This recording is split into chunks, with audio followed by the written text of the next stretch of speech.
Autumn, 1809. The Tung-Chung Bay.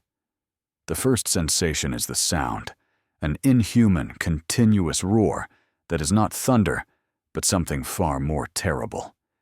It is the sound of a world being unmade, the splintering of 1,000 timbers, the percussive, deafening blast of hundreds of cannons speaking at once, their voices echoing off the misty hills of Lantau Island. Then comes the smell, thick and acrid in the humid air, a vile cocktail of sulphurous gunpowder, burning pitch, and the metallic, coppery scent of fresh blood. The water itself, once a murky green, is now slick with patches of iridescent black oil and strewn with the wreckage of what was, only hours ago, the proud Canton fleet of the Qing Empire. Through the thick, choking smoke, a forest of masts can be seen, some tilted at grotesque angles, others already surrendering to the waves. But above the chaos, one symbol dominates the scene, a flash of defiant color against the gray sky and orange flames.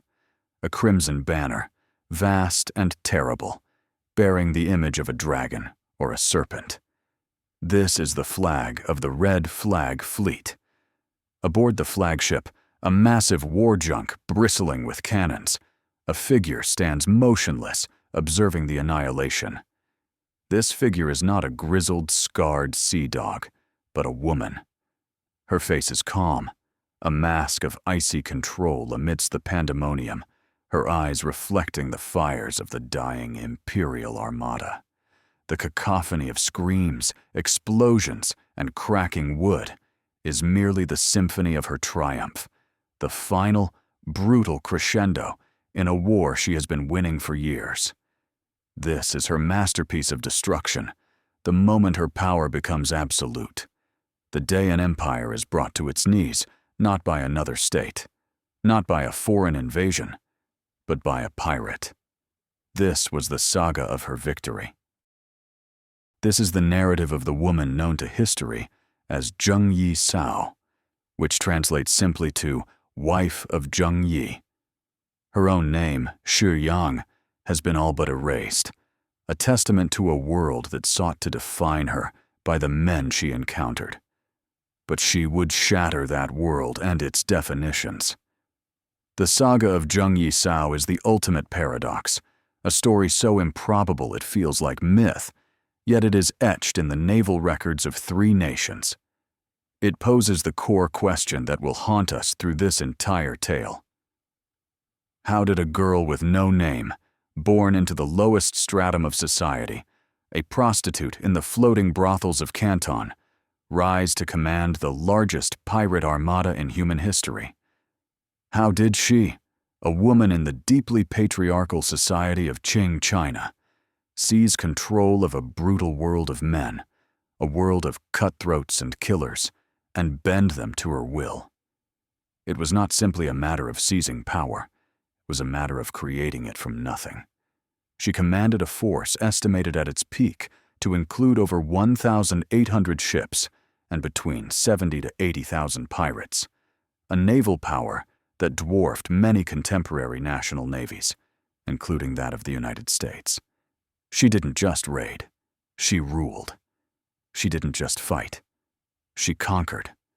She faced the Qing dynasty, the Portuguese Empire, and the British East India Company, and for years, she was invincible.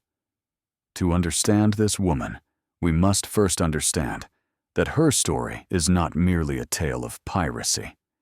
It is a story about the nature of power itself, how it is forged in the crucible of desperation, how it is maintained through intellect and terror, and how the greatest genius lies not in winning the war, but in knowing how to end it on one's own terms.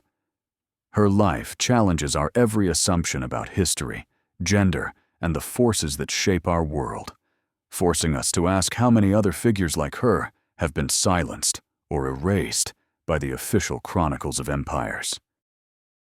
To understand the rise of Zheng Yi Sao, we must first return to the world that spawned her, the turbulent waters of the South China Sea at the turn of the 19th century. This was not a tranquil backwater. It was the violent, chaotic nexus of decaying empires and rising ones, a geopolitical chessboard drenched in blood and silver. The great Qing dynasty, under the Qing emperor, was beginning its long, slow decline. From a distance, it appeared monolithic, the supreme power of the East, but up close, its foundations were riddled with cracks. Corruption was endemic, with officials in coastal provinces like Guangzhou growing rich by turning a blind eye to smuggling, piracy, and the illicit opium trade being pushed by Western merchants. The imperial bureaucracy, once a marvel of efficiency, was now slow and sclerotic, unable to effectively project its power into the labyrinthine waterways of the Pearl River Delta. This weakness on the coast was exacerbated by turmoil in the interior.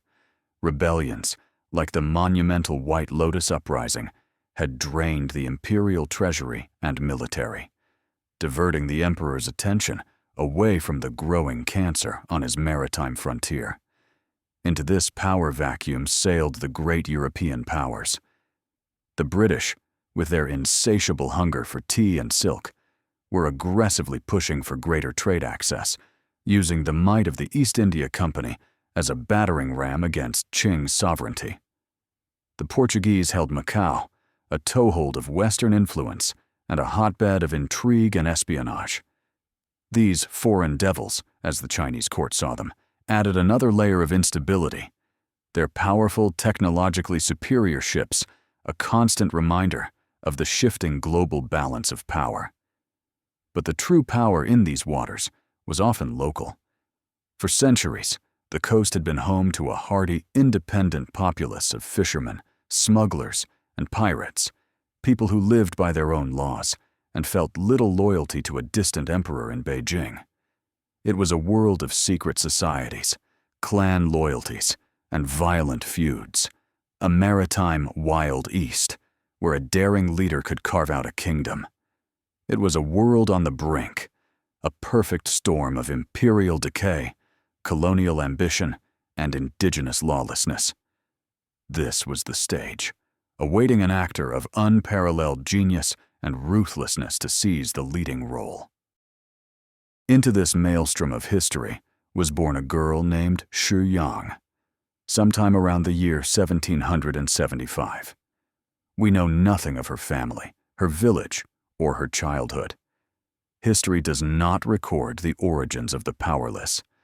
Her story begins where her agency was at its absolute nadir, on a flower boat, one of the floating brothels that plied the waters of the Canton harbor. This was the bottom rung of society, a life of subjugation and exploitation. Yet, to dismiss this period as merely a tragic beginning is to misunderstand the very source of her future strength. The flower boat was not just a prison, it was a brutal, unforgiving school. Here, she was not taught to read books, but to read men. She learned to decipher the subtle tells of power, to understand the intoxicating mix of greed, lust, and ambition that drove the merchants, officials, and sailors who were her clients. She mastered the art of manipulation, of using a whisper, a glance, or a feigned vulnerability to achieve her aims. She saw firsthand the hypocrisy of the powerful, the corruption of the mandarins who preached Confucian virtue by day and indulged their basest desires by night. This education in the raw, unvarnished realities of human nature would prove far more valuable than any classical training. She learned that loyalty was a commodity, that fear was a more reliable motivator than love, and that every man, no matter how powerful, had a weakness that could be exploited. Life in the brothel also forged in her an iron will to survive and a burning, cold rage against the system that had condemned her. She was a commodity, an object, but within her grew the mind of a strategist and the heart of a ruler. She observed the dynamics of the floating city of Canton, the flow of goods, the whispers of smugglers, the movements of pirate gangs, who were both a threat and a potential opportunity. She understood, in a way no pampered aristocrat ever could, that the world was not governed by laws or morals, but by pure, naked force. Her time on the flower boat was her crucible. It burned away all illusions, all sentimentality, all fear, leaving behind only a diamond-hard core of ambition. The first great turning point in her life, the moment she stepped from the shadows of anonymity onto the stage of history, came in the year 1801. It was then that she encountered Zheng Yi, the commander of a formidable pirate fleet that sailed under a red banner. The historical accounts are divided on the nature of their first meeting. Some say she was simply abducted during a raid, a common fate for women in that lawless region. But other, more compelling narratives suggest a far more calculated arrangement. According to these versions, Zheng Yi, a man known for his ambition and his eye for talent, had heard tales of this remarkably intelligent and beautiful prostitute. He sought her out, not merely for pleasure, but because he saw in her a mind that could be useful to his enterprise. The legend states that Xu Yang did not submit meekly to her fate. Instead, she negotiated. She would marry the pirate lord, but not as a mere concubine or spoil of war. She demanded a partnership. She wanted a share of the control, a stake in the command, and a portion of the profits. It was an audacious, almost suicidal demand for a woman in her position to make to a man like Zheng Yi.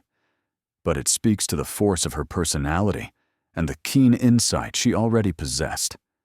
She knew her own value, her intellect, her strategic mind, her ability to manage and organize, and she refused to sell herself short. This was her first step into the great game. By marrying Zheng Yi, she was not just securing her own survival, she was seizing an opportunity for power. She was exchanging one form of subjugation for another, but this time, the chains were attached to a throne. She swiftly proved her worth, becoming her husband's most trusted advisor, helping him forge a powerful pirate confederation by uniting various warring Cantonese fleets under a single banner. She was no longer Xu Yang, the prostitute. She was now Zheng Yi Sao, wife of Zheng Yi, a name that simultaneously defined and concealed her true role as the rising queen of the South China Sea. What drives a human being to transcend the circumstances of their birth so completely? For Zheng Yi Sao, the motivation was not simple greed or a lust for adventure. Her inner demon, the secret engine that propelled her rise, was forged in the humiliation and powerlessness of her early life. To understand her, one must understand the psychic wound of being treated as less than human, as a mere object for the use of others. Every transaction on the flower boat, every moment of subjugation, carved into her a deep-seated and ferocious ambition to never, ever be powerless again. Her entire career can be seen as the construction of an impregnable fortress against the world that had discarded her. This was not a quest for wealth, though she amassed incredible riches. Wealth was merely a tool, a means to an end. The end was absolute autonomy. The end was creating a world, a kingdom upon the waves, where her will was the only law that mattered. This secret motivation explains the almost obsessive nature of her organizational efforts. A common pirate seeks loot. She sought to build a state. A common pirate captain rules through brute force. She ruled through a complex system of laws, bureaucracy, and intelligence. She was not content to be a raider. She had to be a monarch. This burning desire also explains her legendary ruthlessness. The draconian punishments she meted out for disobedience were not the acts of a sadist, but the cold calculations of a leader who knew that her authority, as a woman in a man's world, rested on a foundation of absolute, unquestionable fear. Any crack, any sign of weakness, would be exploited by her ambitious subordinates. Therefore, discipline had to be perfect, her control total. This was the psychological engine of her empire, a desperate, brilliant, and ultimately successful attempt to build a new reality for herself, one in which she was the subject of history, not its object. The crimson banners of her fleet were more than just a symbol of piracy. They were a declaration of her existence, a bloody testament to her refusal to remain a victim. The true test of her genius and her right to rule came with shocking suddenness in 1807. Her husband, Zheng Yi, the man who had given her a name and a foothold in the world of power, was dead. The official report claims he was lost at sea during a typhoon, a common enough fate for any sailor. But the convenient timing of his demise has led many to speculate whether it was a truly natural disaster or a meticulously planned accident. Regardless of the cause, his death created a massive power vacuum at the very heart of the Red Flag Fleet Confederation. By all rights and customs of the time, leadership should have passed to a senior male commander. Zheng Yi Sao, as a mere wife, was expected to fade into obscurity, perhaps becoming the property of the new chief. But she had spent 6 years not as a passive consort, but as the strategic core of the entire operation. She had no intention of surrendering what she had helped build. In this moment of extreme peril, she acted with breathtaking speed and cunning. She identified the key to her survival and her ascension, her husband's adopted son and second in command, a young, charismatic, and fiercely ambitious pirate named Chung Po Tsai. Chung Po had been Zheng Yi's lover and was a popular figure among the rank-and-file pirates.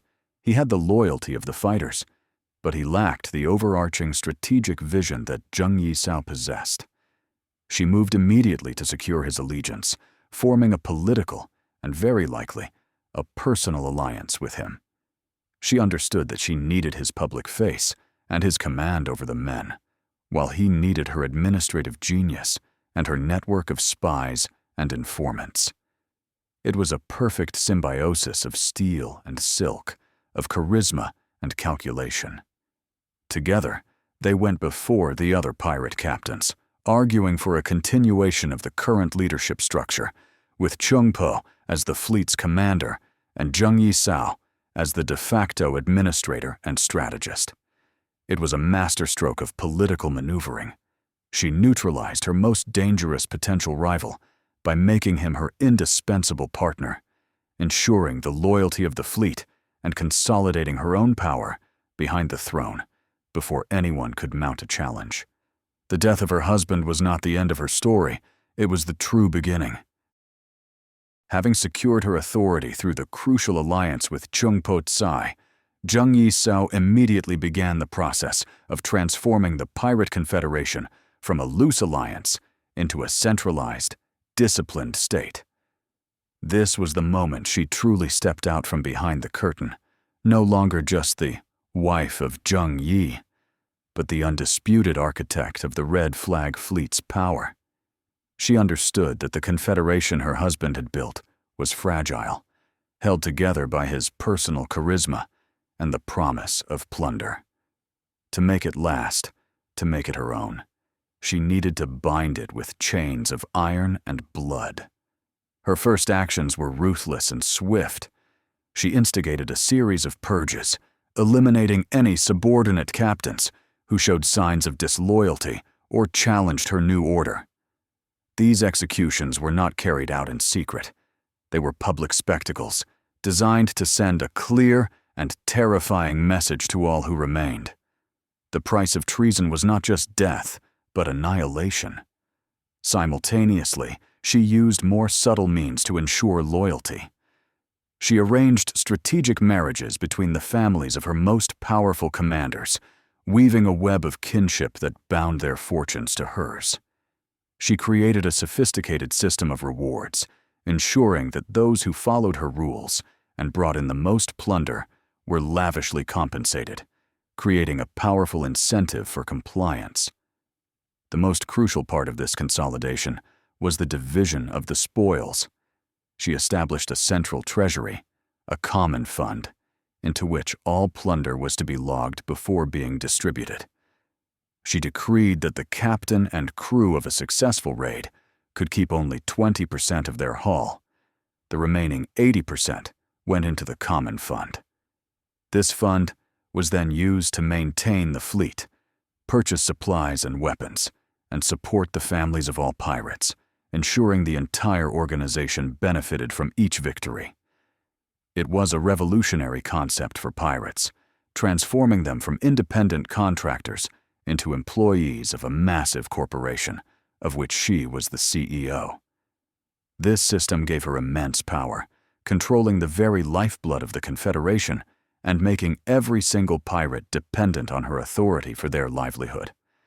It was the price of power, paid for in blood and gold, and it laid the foundation for the empire she was about to build. To grasp the sheer scale of Zheng Yi Sao's achievement, one must understand the colossal adversary she faced. Her antagonist was not merely another pirate fleet or a provincial governor. It was the Qing emperor and the full might of the Qing dynasty. This was an empire that, at the dawn of the 19th century, ruled over 1/3 of the world's population, commanding a territory that stretched from the Siberian forests to the jungles of Southeast Asia. It was a civilization built on millennia of bureaucratic tradition, with a standing army of nearly 1 million soldiers and a profound belief in its own celestial mandate to rule all under heaven. The Son of Heaven, residing in the Forbidden City in Beijing, was not just a political leader, but a semi-divine figure, the central axis around which the entire cosmos was believed to revolve. The Qing state was, in theory, an unstoppable force, a behemoth of centralized power and Confucian order. Yet this was the entity that Zheng Yi Sao challenged, and for a time, defeated. The conflict between the Red Flag Fleet and the Qing Empire was a clash of two worlds. It was the chaotic, dynamic, and ruthlessly meritocratic world of the sea, clashing with the rigid, hierarchical, and deeply traditional world of the land-based empire. The Qing officials, steeped in Confucian texts that prized order, harmony, and deference to authority, were psychologically incapable of understanding their opponent. To them, pirates were a lowly form of banditry, a social disease to be cleansed, not a strategic threat to be negotiated with. They simply could not comprehend that a woman, a former prostitute, could be a brilliant military strategist and a nation builder. This cultural and intellectual blindness was Zheng Yi Sao's greatest weapon. While the imperial court in Beijing debated the proper rituals and dispatched ponderous memorials, she was moving with lightning speed, striking at the empire's economic jugular, the maritime trade routes of the South China coast. The very size and complexity of the Qing state became its weakness. Its navies were poorly funded, its sailors unmotivated, and its command structure riddled with corruption and provincial rivalries. The empire was a giant, but a slow and clumsy one, and Zheng Yi Sao was a deadly wasp, stinging it again and again, slowly bleeding the behemoth into a state of paralysis and fury. The true cornerstone of Zheng Yi Sao's power, the innovation that elevated her from a mere pirate chieftain to the ruler of a maritime state, was the creation of her legendary code of laws. She understood a fundamental truth that had eluded centuries of sea raiders before her, that a lack of discipline is the cancer that destroys any outlaw society from within. Pirates were notoriously unruly, prone to infighting, drunkenness, and desertion. She recognized that to command a force of 80,000 men and women, she needed more than just fear. She needed order. The code she implemented was brutally simple and brutally effective, transforming her unruly horde into a disciplined, cohesive fighting force. The laws governed every aspect of pirate life, from the distribution of plunder to personal conduct. For instance, any pirate who went ashore without permission was to have his ears perforated. For a second offense, the punishment was death. Disobeying a direct order from a superior was an immediate capital crime, with the offender beheaded on the spot. But the code's most revolutionary aspects concerned the treatment of civilians, and particularly female captives. Rape was strictly forbidden. Any pirate who raped a female captive was put to death without exception. If a pirate wished to take a captive woman as his wife, he had to do so by mutual consent and was required to be faithful to her. Infidelity was also punishable by death. This was an unheard-of decree in the brutal world of 19th century piracy. It was not born of any moral enlightenment, but of cold, hard pragmatism. Zheng Yi Sao knew that indiscriminate violence against the coastal populations would turn them into implacable enemies. By enforcing a strict code of conduct, she turned her pirates into something more akin to an occupying army. Villages and towns under her control were offered a choice: pay a tax for protection, and they would be left unharmed. Resist, and they would be annihilated. This policy also prevented the internal chaos and feuds that would inevitably arise from the mistreatment of captives. The code was her constitution, the bedrock of her floating kingdom, and its enforcement was absolute, creating a level of order and discipline that allowed her fleet to operate with the efficiency of a national navy. Zheng Yi Sao's rise was not accomplished in a vacuum. She was a master of exploiting the opportunities presented by the chaos of her era, turning the weaknesses of her enemies into her own strengths. Her strategic genius lay in her profound understanding of the fractured political landscape of southern China. The Qing dynasty was a giant, but a distracted one. For years, the imperial court's attention and resources had been consumed by the massive White Lotus Rebellion, a spiritual and military uprising in central China that cost the empire millions of lives and vast fortunes to suppress. This internal bleeding left the coastal provinces, like Guangdong, under-resourced and neglected. Zheng Yi Sao watched as the best imperial troops were sent inland, leaving the defense of the coast to poorly trained, corrupt, and demoralized garrisons. She timed her major offensives to coincide with periods of maximum imperial distraction, knowing the emperor's priorities lay elsewhere. Furthermore, she expertly played the local Qing officials against one another. The bureaucracy was rife with corruption and personal rivalries. A governor in one province might refuse to cooperate with an admiral from another, more concerned with preserving his own power and wealth than with defeating the pirates. Zheng Yi Sao's sophisticated intelligence network, which included spies in towns and cities all along the coast, fed her a constant stream of information about these internal divisions. She would bribe officials to look the other way, feed them false information about her movements to set them against their rivals, and exploit their greed by offering them a cut of her profits from smuggling. She also turned the presence of the Western powers to her advantage. The British, Portuguese, and others were a constant headache for the Qing authorities, who viewed them with suspicion and disdain. This friction prevented any effective, unified front against her. She would attack Qing shipping while leaving Western vessels largely untouched, creating the impression that she was a problem only for the Chinese, thus delaying a concerted international response. She was a master of asymmetric warfare, a political grandmaster who saw the entire board and played her opponents' weaknesses against them with surgical precision. The culmination of her strategy, the moment her power reached its zenith and the Qing Empire felt the full force of her wrath, came between the years 1808 and 1809. This was the period of her greatest triumphs, a campaign of systematic destruction that brought the imperial presence on the South China coast to the brink of utter collapse. Having consolidated her fleet and instilled iron discipline, she unleashed her forces not in sporadic raids, but in a full-scale naval war. She no longer nibbled at the edges of imperial authority. She sought to eradicate it completely. Her primary target was the Qing's Canton Fleet, the main naval force tasked with protecting the vital economic hub of the Pearl River Delta. The man tasked with stopping her was Admiral Kuo Lang. In a series of devastating engagements, Zheng Yi Sao's Red Flag fleet utterly annihilated his forces. Her tactics were a brilliant combination of overwhelming force and psychological warfare.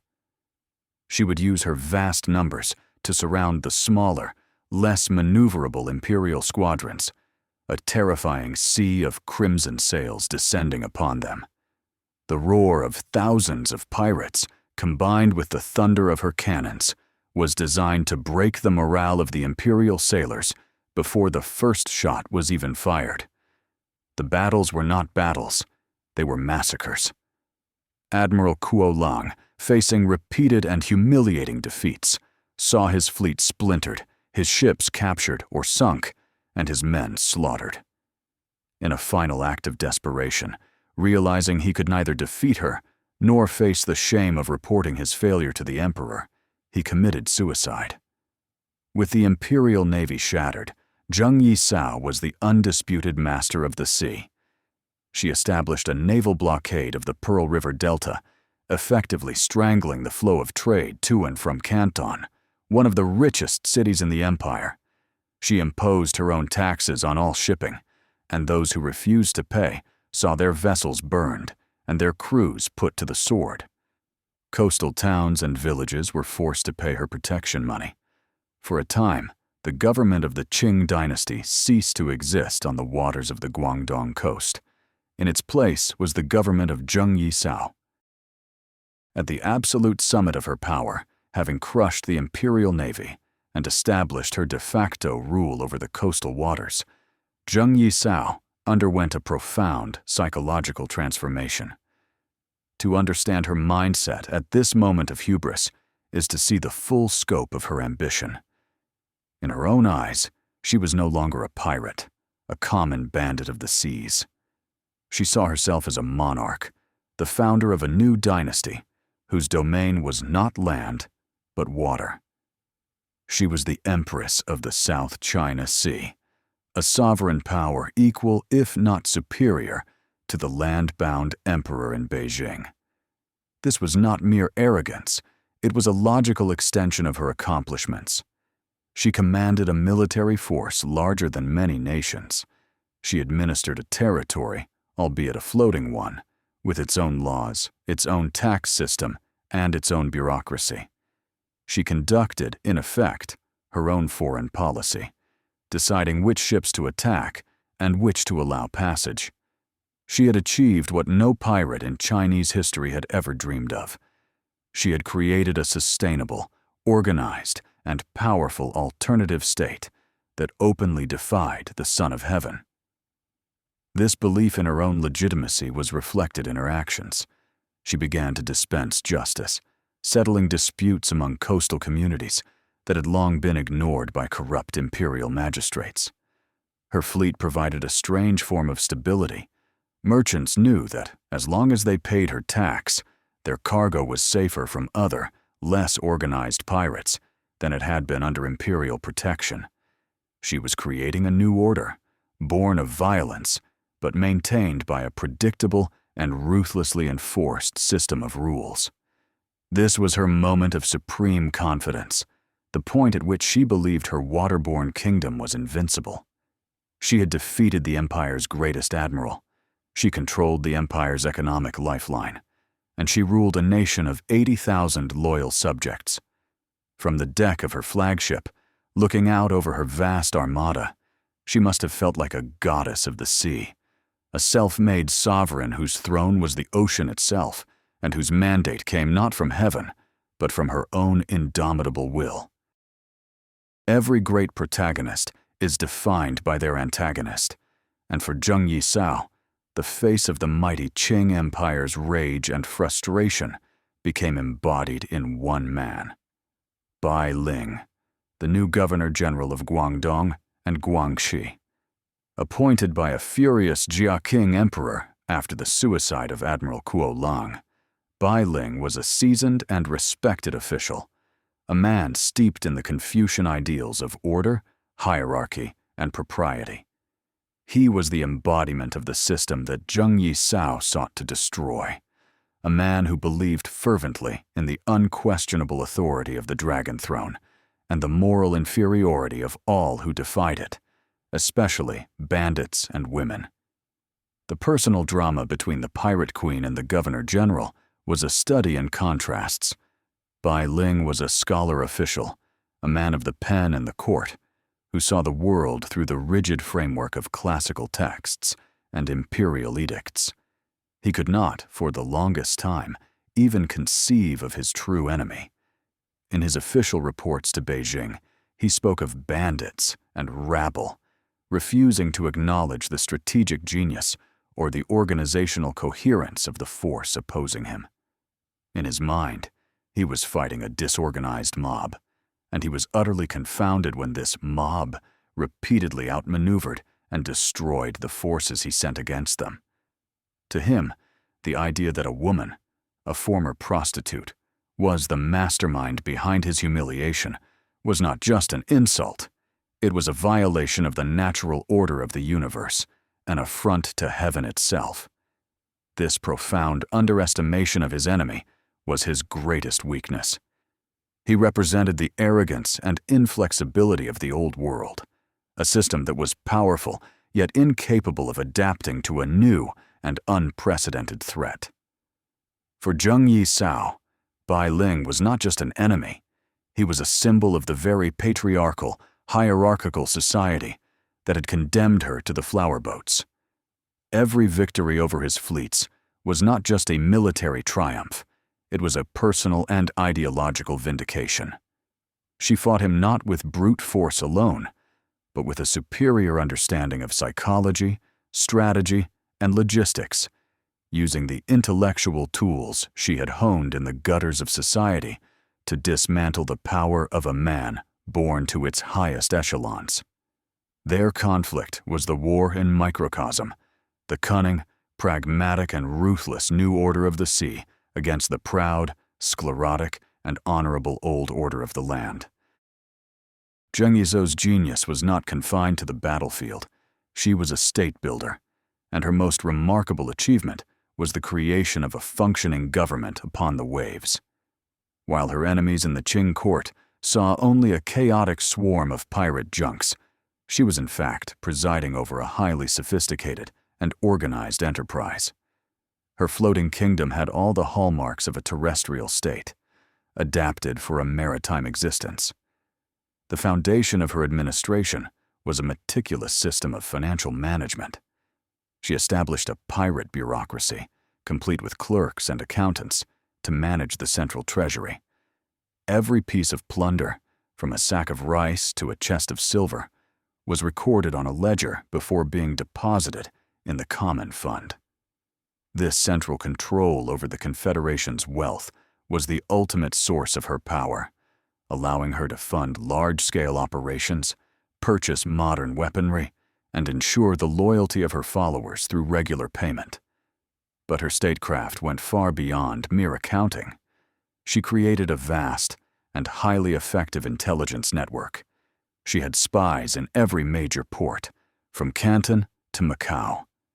These agents, often merchants, dock workers, or even disgruntled officials, fed her a constant stream of information about the movements of imperial fleets, the schedules of valuable merchant convoys, and the political infighting within the Qing administration.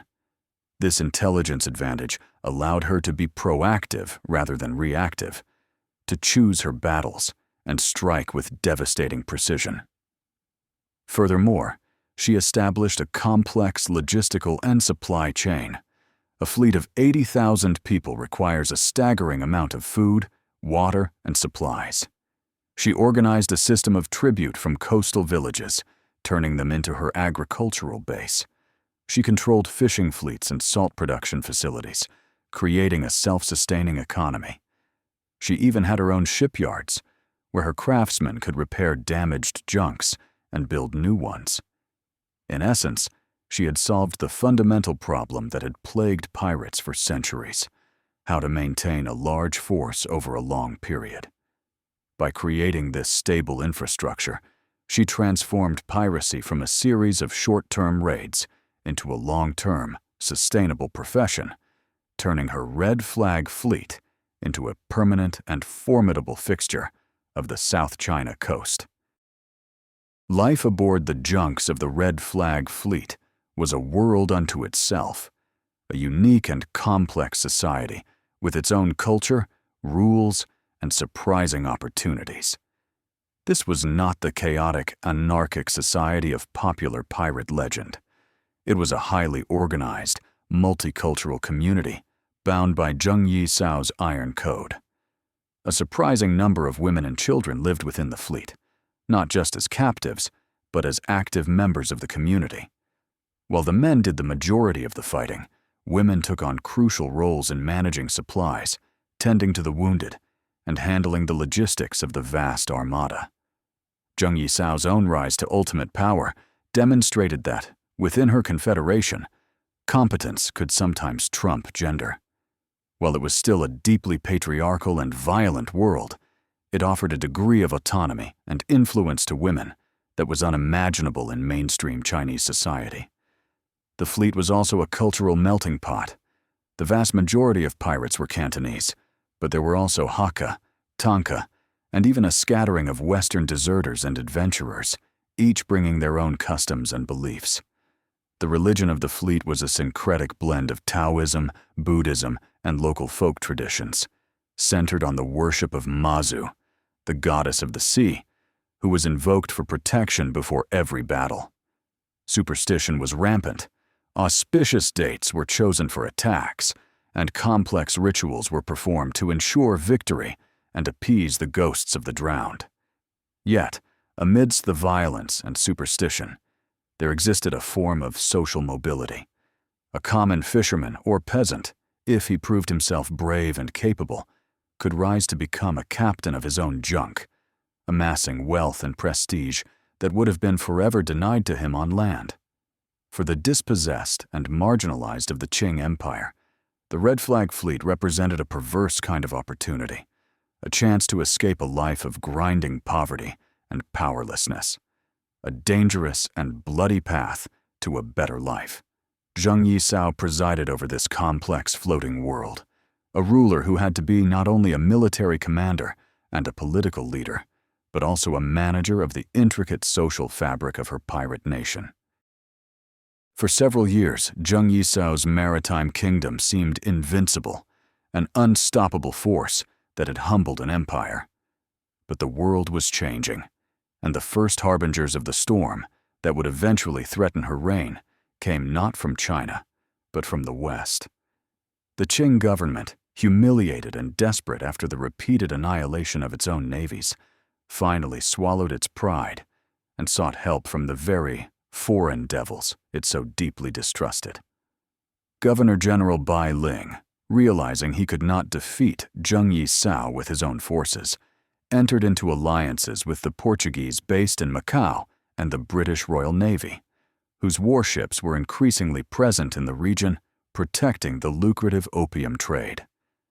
This introduction of Western naval power into the conflict marked a significant turning point. The Portuguese and British brought with them not just ships, but superior technology and different tactics. Their warships, like frigates and sloops of war, were often better built, more maneuverable, and most importantly, equipped with more accurate, longer-range cannons than the majority of the pirate junks. While the Red Flag Fleet still held the advantage in numbers and intimate knowledge of the coastal waters, the technological gap was a concerning new variable. In 1809, a combined force of Qing, Portuguese, and British ships began to coordinate their efforts, launching joint operations and establishing a tighter blockade. These engagements were not always decisive victories for the coalition, as Zheng Yi Sao and Qing Po Tsai were masters of guerrilla warfare at sea.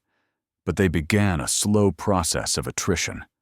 The constant pressure forced the Red Flag Fleet to be more defensive, to expend more resources, and it began to limit their operational freedom. For the first time, Zheng Yi Sao faced an enemy she could not simply overwhelm with numbers or outwit with conventional tactics. These were the first cracks in the edifice of her power, a clear signal that her absolute dominance of the South China Sea was no longer guaranteed, and that the Great Game was entering a new, more dangerous phase. Faced with this new, formidable coalition of her enemies, Zheng Yi Sao arrived at the most critical strategic juncture of her career. This was the moment that truly revealed her genius, for it was not a decision made on the battlefield, but in the cold, clear calculus of her mind. She possessed the largest pirate fleet in history, a force that was still capable of winning major battles. The temptation, the path of hubris, would have been to escalate the conflict, to seek a single, decisive battle against the combined fleets, or perhaps even to attempt to carve out a permanent land-based territory, to move from being a sea-based power to a true rival kingdom. But Zheng Yi Sao did something far more intelligent. She recognized the limits of her power and the inexorable direction of history. She understood that her kingdom, built on a foundation of plunder and taxation of trade, had no sustainable long-term future. It could exist only as long as it was the overwhelmingly dominant power in the region. The arrival of the Western navies signaled an end to that era. She could fight them, and she might even win for a time. But more ships would always come. The technological and industrial might of nations like Great Britain was something her confederation could never hope to match. She realized that her power, while immense, was finite.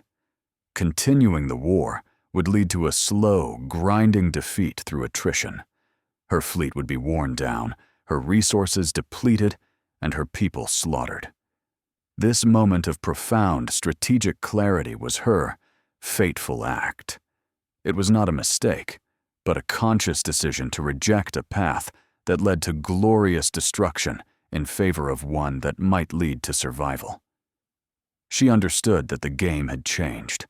The goal was no longer to win the war, because victory was no longer possible. The new goal was to exit the war, but to do so from a position of strength, to negotiate a peace that would preserve not her kingdom, but herself and her people. This pivot from warrior queen to political realist was her greatest strategic maneuver. The greatest catastrophe for Zheng Yi Sao was not a single dramatic naval defeat in the style of Trafalgar. Her fleet was never shattered in one climactic battle. The catastrophe was far more insidious and far more dangerous, a slow, suffocating, and relentless strangulation. The new strategy adopted by Governor-General Bai Ling, advised by his Western allies, was one of patience and attrition. Instead of seeking glorious but costly battles, the coalition of Qing, Portuguese, and British ships implemented a massive, coordinated blockade. They did not try to destroy the Red Flag Fleet in open combat. They sought to starve it into submission. This blockade was a strategic nightmare for the pirate confederation. It severed their sources of income by protecting merchant shipping and preventing them from collecting their protection taxes. It cut off their access to supplies as the coalition's warships began to patrol the coastal villages and towns that had been paying tribute to the pirates in the form of food, water, and naval stores. The vast floating city that was the Red Flag Fleet required a constant, massive influx of resources to survive, and that influx was being choked off. The psychological toll of this stalemate was immense. The pirates, accustomed to a life of daring raids and rich rewards, were now confined to their anchorages, forced into a defensive posture. Inactivity bred discontent. tensions began to simmer between the different fleets that made up the Confederation. The promise of plunder was what held the disparate groups together, and with that promise fading, old rivalries began to resurface. Zheng Yi Sao, the brilliant offensive strategist, now found herself in a war of logistics and morale, a battle against hunger and boredom. She could see the inevitable outcome. While she could still fend off any direct assault, her power base, her very kingdom, was dissolving beneath her, eroded by the slow, relentless tide of the blockade. This was the true nature of her defeat, the dawning realization that even though she could not be beaten, she could no longer win. The first major crack in the Confederation, the betrayal that confirmed all of Zheng Yi Sao's fears and forced her hand, came from within. The architect of this internal collapse was Guangzhou, the commander of the Black Flag Fleet. He was one of the original 6 pirate leaders who had formed the Confederation with Zheng Yi, a powerful and respected commander in his own right. But he had always been a rival, and he bristled under the authority of a woman. As the Qing blockade tightened and the prospects of future plunder dwindled, Guangzhou saw an opportunity.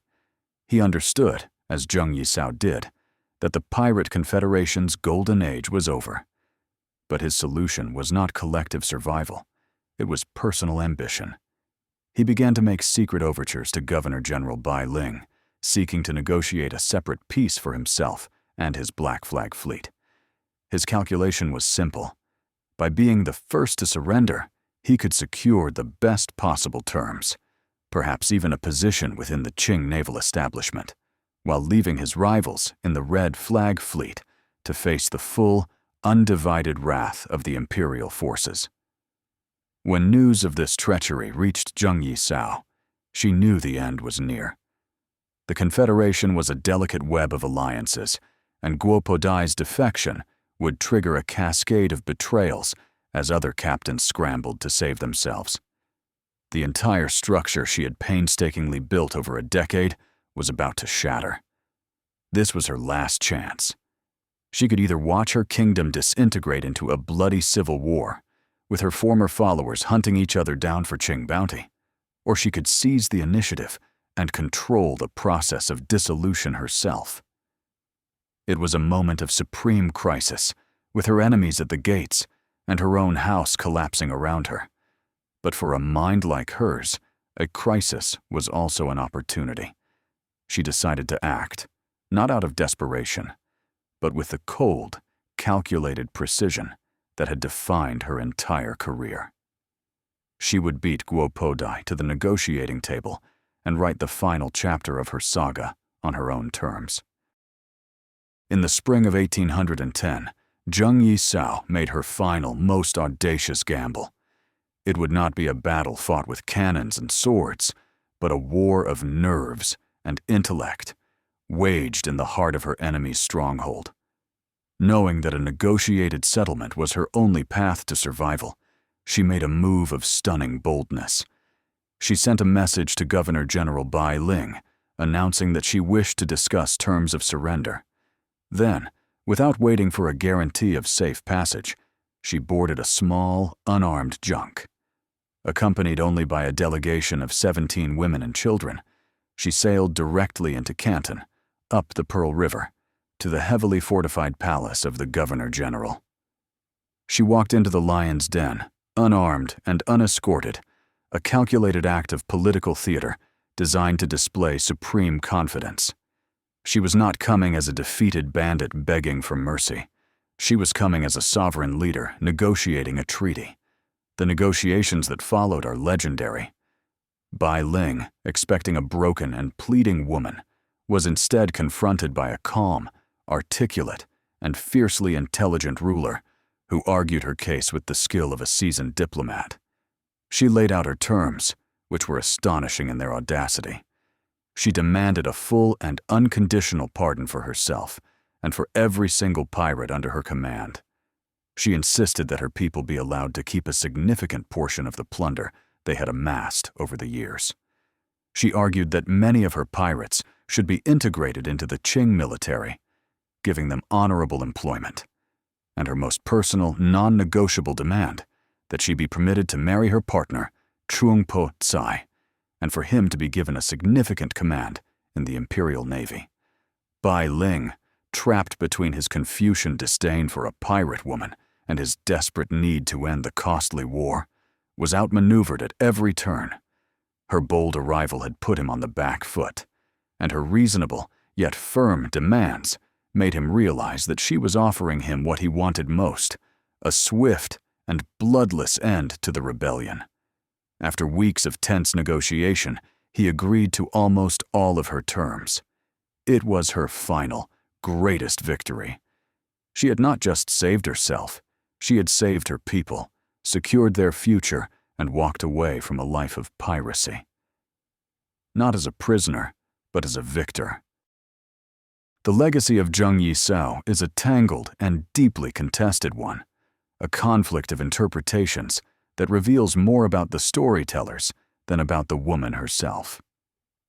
In the West, particularly during the 19th and 20th centuries, her story was sensationalized and exoticized. She was often transformed into the archetype of the dragon lady, a cruel, seductive, and monstrous figure, a symbol of the perceived barbarity and danger of the East. This portrayal stripped her of her strategic genius and political acumen, reducing her to a one-dimensional villain in lurid tales of adventure. In China, her legacy is even more complicated. For centuries, the official imperial histories of the Qing dynasty, written by Confucian scholars, sought to minimize or completely erase her. She was an uncomfortable figure who represented a catastrophic failure of imperial authority.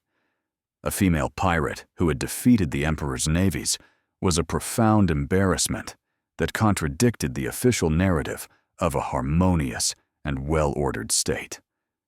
When she was mentioned, it was as a minor bandit, her gender often obscured and her achievements downplayed. In the modern era, however, there's been a dramatic reevaluation of her life. Some now see her as a proto-feminist icon, a woman who shattered the chains of patriarchy and built her own empire in a world designed to keep her powerless. Others view her as a kind of proto-communist, a rebel leader who rose up against a corrupt and feudal system, creating a more egalitarian society for the dispossessed. Still others see her simply as a brilliant but ruthless criminal, a mass murderer and extortionist whose success should not be romanticized. She is a historical Rorschach test. What one sees in her, monster, hero, strategist, or symbol of rebellion, depends heavily on one's own cultural and ideological perspective. She remains a powerful and elusive figure, resisting easy categorization, her story a testament to the complexities of history and the enduring power of a single, indomitable will. So we return to the central dramatic paradox, the core question of this entire saga. How did an ordinary girl from a Canton flower boat become the most feared pirate in the world and defeat an empire? The final comprehensive answer is that she achieved this through a unique and unrepeatable combination of three extraordinary faculties. First was her organizational genius, a skill born not from formal education, but from a profound, intuitive understanding of systems and human motivation. She did not merely lead a gang of thieves, she designed and administered a state. Her code of laws, her centralized treasury, her intelligence network, and her logistical chains were the true weapons that defeated the Qing. The empire could destroy a few of her ships, but it could not destroy her superior system of organization. Second was her unparalleled psychological insight, the education she received in the brothel. She understood the raw mechanics of power, fear, and desire better than any of the sheltered, classically educated mandarins she fought against. She knew how to turn a rival into an ally, how to inspire loyalty through a combination of terror and reward, and how to read the weaknesses of her opponents with terrifying accuracy. She won her final victory over Bai Ling not with a cannon, but by understanding the man himself, his vanity, his political pressures, and his desperate need for a victory he could present to the emperor. And third, perhaps most importantly, was her supreme strategic wisdom, which was the knowledge of when to stop. Her greatest triumph was not burning the imperial fleet, but recognizing the limits of her own power. While other conquerors in history have been destroyed by their own hubris, unable to cease their campaigns of conquest, she possessed the clarity to see the end of the game, to quit while she was ahead, and to negotiate an exit that preserved everything that mattered. She defeated the empire because she was not just a warrior, she was a politician, a bureaucrat, and a realist of the highest order. Ultimately, the verdict of history on the life of Zheng Yi Sao is a profound and universal lesson on the nature of power. Her saga demonstrates that power is not an inherent quality bestowed by birthright, divine mandate, or social status. It is a force that is created, seized, and maintained through deliberate and often brutal action. She proved that a sufficiently organized and disciplined system, even one considered illegitimate and criminal, can challenge and even defeat a much larger, but less efficient and more complacent, established order. Her life is a testament to the power of the periphery against the center, a lesson that has been repeated throughout history, from barbarian tribes sacking Rome to revolutionary movements toppling modern states. The story of the Red Flag Fleet is a stark reminder that the legitimacy of any government rests on its ability to maintain a monopoly on violence and to provide order and stability. When the Qing state failed to do so on the South China coast, Zheng Yi Sao simply created a more effective alternative. Her government, though based on extortion, was in many ways more predictable and efficient than the corrupt and neglectful imperial administration it replaced. She teaches us that the lines between a pirate and an emperor, a bandit and a state builder, are sometimes merely a matter of scale and success. Her story is a chilling and inspiring exploration of the ultimate political truth. That order, no matter how it is imposed, is a powerful force, and that the will to create it can spring from the most unlikely and forgotten corners of the world. The final frame of this epic tale is not one of fire and battle, not the crimson flag against a smoke-filled sky. It is a quiet, almost mundane scene that is, in its own way, more shocking than any naval victory. The year is 1844. The location is Canton, the very city she once held hostage. An old woman, now nearly 70 years old, sits quietly in the back of a gambling establishment. She is the proprietor, a wealthy and respected, if somewhat notorious figure in the city's underworld. She is surrounded by the click of mahjong tiles and the low murmur of men placing their bets. This quiet, prosperous old woman is the former empress of the South China Sea. After her surrender, the government had honored its promises. She married Chung Po Tsai, who was given a command, and died a few years later in the service of the emperor.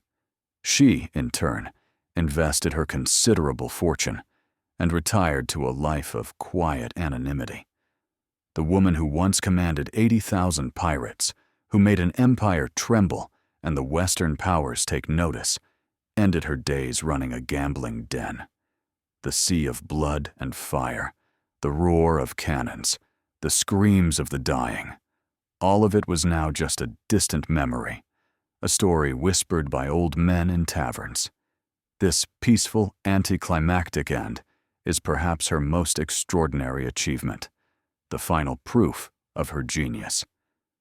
She had played the great game of power at the very highest level, had won, and then, unlike almost any other figure of her kind, She had simply walked away from the table, pockets full, to live out her days in peace. The shadow of her fleet was gone from the waves, but the legend of the woman who built it, the prostitute who became a queen, would haunt the tides of history forever.